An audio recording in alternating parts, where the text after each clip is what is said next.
धार शहर में जमीन जायदाद के बढ़ते दामों की वजह से गरीब परिवारों की संपत्ति पर रसूखदारों की टेढ़ी नजर से बचना मुश्किल भरा दिखाई दे रहा है। खासकर ऐसा रसूखदार समाज जो अहिंसा का पाठ पढ़ाता हो। अगर वह समाज गरीब परिवार की संपत्ति हड़पने की कोशिश करता है तो भला ऐसे समाज के लिए क्या कहा जा सकता है। हम बात कर रहे हैं धार शहर में महात्मा गांधी मार्ग पर स्थित मनीष परमार के उस पुश्तैनी मकान की। इसके पास एक समाज का धर्म स्थल बना हुआ है और यही समाज गरीब परिवार की संपत्ति को औने पौने दाम पर खरीदने के लिए विवश कर रहा है। जब गरीब परिवार अपना पुश्तैनी मकान बेचने से मना कर रहा है तो उसे कई तरह से मानसिक रूप से प्रताड़ित किया जा रहा है। संबंध में पीड़ित गरीब परिवार ने पुलिस थाने पर भी आवेदन देकर न्याय की मांग की, लेकिन राजनीतिक रसूख रखने वाले समाज के दबाव में पुलिस भी कोई हस्तक्षेप नहीं करना चाहती। रसूखदार समाज से पीड़ित मनीष परमार ने बताया कि उनके पुश्तैनी मकान पर पास में बने एक समाज के धर्म स्थल के रसूखदार लोग उन्हें पिछले कई समय से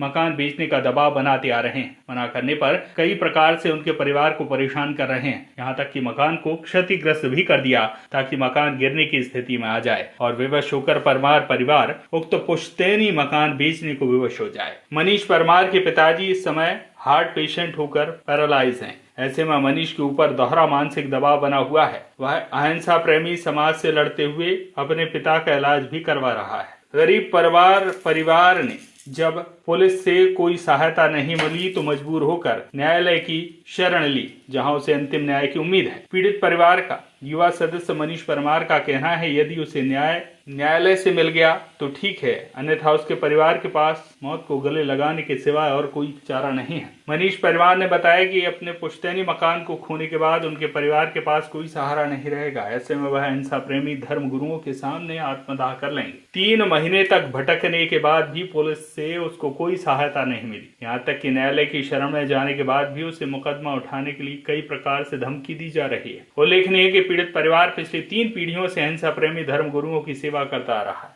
लेकिन आज इस परिवार को इस समाज के द्वारा बेघर किए जाने का प्रयास किया जा रहा है, जो मानवता को शर्मसार करने वाला है। सर, ये है मेरा मकान हैगा, ये जैन स्थानक टूट रहा है। इनको बोल रहा है कि भैया मत तोड़ो, ये हम पे दबाव बना रहे कि बेच दो तुमको और कहीं दिला देंगे, कहीं और ले लो। ये हमारा पुश्तैनी घर है। इस पुश्तैनी घर में हमारे पास कुछ दूसरा सहारा नहीं है, कोई दूसरी प्रॉपर्टी नहीं है, हमारे पास कुछ भी नहीं है। एक इकलौता यही मकान है गुजर बसर करने के लिए, घर में रहने के लिए। फिर भी इनको बोला था कि भैया स्थानक तोड़ रहे हो आप, तो आप भैया मेरा मकान गिर जाएगा, मैं कहाँ जाऊँगा, मैं रोड पे आ जाऊँगा। फिर भी नहीं माने हैं, बोले टूटेगा करेगा करके दबाव बनाया ने। फिर आखिरी में ले दे के तोड़ना चालू करा इनने। जैन स्थानक टूटना चालू करा। तोड़ते तोड़ते मेरी दीवार भी तोड़ दी पूरी। बारिश में पूरा पानी ऊपर से नीचे तक रहता रहा।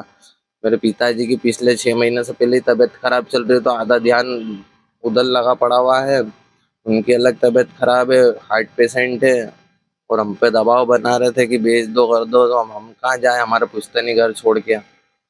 इस विषय पे फिर जैसे दिन दीवार टूटी 6 जुलाई को, उस दिन रिपोर्ट डालने गया मैं। रिपोर्ट डाली पर रिपोर्ट की भी कुछ कार्रवाई हुई नहीं। क्या बोलते हैं, अपने 2-3 महीने तक कुछ कार्रवाई नहीं हुई, तो मजबूरी में आके न्यायालय में जाके ने केस लगाना पड़ा है। अब न्यायालय से ही न्याय की उम्मीद है। अब बाकी देखो क्या है, नहीं तो आखिरी पहले ही घर में कुछ नहीं है। सब हमारे पास जो भी है ये घर ही है हमारे रहने गुजर बसर करने का सहारा, इसके अलावा कुछ है नहीं।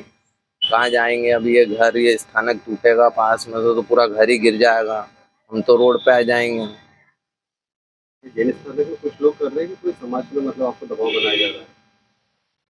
तो इसमें कुछ लोग ही है, क्योंकि मैंने इनको बोला था कि भैया आप मीटिंग करना, जब भी तोड़ो फोड़ो तो मेरे को बुलाना मीटिंग करना, तो मीटिंग भी नहीं करी। फिर भी उसके बावजूद भी मेरे को बुलाया कराया नहीं। मैं बुलाते, मैं अपने घर के कागज पन्ना दिखाता इनको, जो भी होता स्पष्ट रहता, पर उनने कोई देखे ही नहीं, बात ही नहीं हुई ना। आके तोड़ फोड़ चालू हुए, थोड़ा थोड़ा उधर का नहीं इधर का। मेरी भी पूरी ये दीवार तोड़ दी पूरी बारिश में। पूरे मेरे पिताजी की तबीयत खराब में, उनको पैरालिसिस आया हुआ है, उसके बावजूद मैं यहाँ पे इतने दिन से पूरी बारिश में, ये देखो पूरी दीवार गीली हुई, रंजी की रंजी दीवार होने की है, ऊपर से लेके नीचे तक रंजरिया है।